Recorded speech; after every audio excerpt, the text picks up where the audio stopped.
ডিম ভাজা ব্যাচেলর থেকে শুরু করে অনেকেরই নাস্তায় সহজ সমাধান। কিন্তু যদি বলি এই ডিম ভেজেই হয়ে উঠেছেন একজন লাখপতি, অবাক হবেন নিশ্চয়ই। শুনতে অবিশ্বাস্য লাগলেও প্রতিদিন তার দোকানে বিক্রি হয় 6 থেকে 10 হাজারের বেশি ডিম। আর এই ডিম ভাজা খেতে ভিড় জমান বিভিন্ন প্রান্তের মানুষ, এমনকি লাইনে দাঁড়িয়ে অপেক্ষা করতে হয় ঘন্টার পর ঘন্টা। কিন্তু প্রশ্ন হচ্ছে, কি আছে এই ডিম ভাজায় যেটি খেতে লাগে মানুষের ভিড় আর বিক্রিতে মিলে লাখ টাকা? মাঝে মাঝে ডিম ভাজি খাইতে আসি এখানে, অনেক মজা লাগে।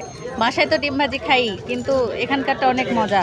প্রতিদিন অনেক ভিড় হয়। আমরা যখন আসি সিরিয়াল দিয়ে ডিম ভাজি খাই, মানে অর্ডার দিতে হয়, সিরিয়াল দিতে হয়। অনেক মজা লাগে আসলে এখানকার ডিম ভাজি। বগুড়ার সান্তাহার রেলওয়ে জংশনের পাশে দাঁড়িয়ে এই ছোট্ট দোকান, যার মালিক জিল্লুর রহমান। মৌসুম ভেদে নয়, সারা বছরই জমজমাট এই দোকান। অনেকে বলেন এখানে খেতে হলে সিরিয়াল দিয়েই দাঁড়াতে হয়, আর সেই প্রতীক্ষা যেন ডিম ভাজার স্বাদকে আরো তীব্র করে তোলে। অনেক স্বাদ, এত স্বাদকে। আমি নীলফামারী থেকে আসছি ডিম খাওয়ার জন্য। এখানে অনেক মজা হয়, তো এই কারণে এখানে খাওয়ার জন্য আমরা আসি।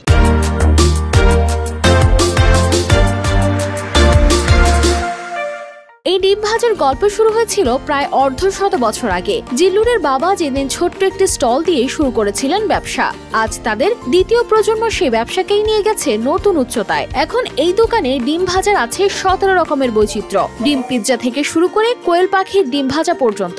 দাম মাত্র 20 টাকা থেকে শুরু হয়ে 70 টাকায়। আমাদের এখানে আপনার 19টা আইটেম বিক্রি হয়।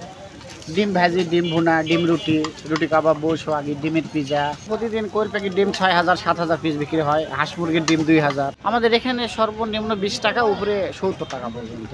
তাদের সবচেয়ে জনপ্রিয় আইটেম হলো কোয়েলের ডিম। ছোট হলেও স্বাদে মন ভরিয়ে দেয়, আর সেখানেই লুকিয়ে আছে ব্যবসার সাফল্য। প্রতিদিন হাজার হাজার ডিম ভাজা বিক্রি করে জিল্লুর এখন সান্তাহারে একটি বহুতল ভবনের মালিক। সঙ্গে আছে নিজের আবাদি জমি ও কয়েকজন কর্মচারী। কোয়েল পাখির ডিমটাই আমাদের বিভিন্ন আইটেমের কোয়েল পাখির ডিমের আইটেম বিক্রি। একটা ছেলে শুধু ডিম ভেঙেছে, আর আমরা 3 বাবা ঢালে বিক্রি করেছি। আমাদের এখানে 3 জন আছে কর্মচারী।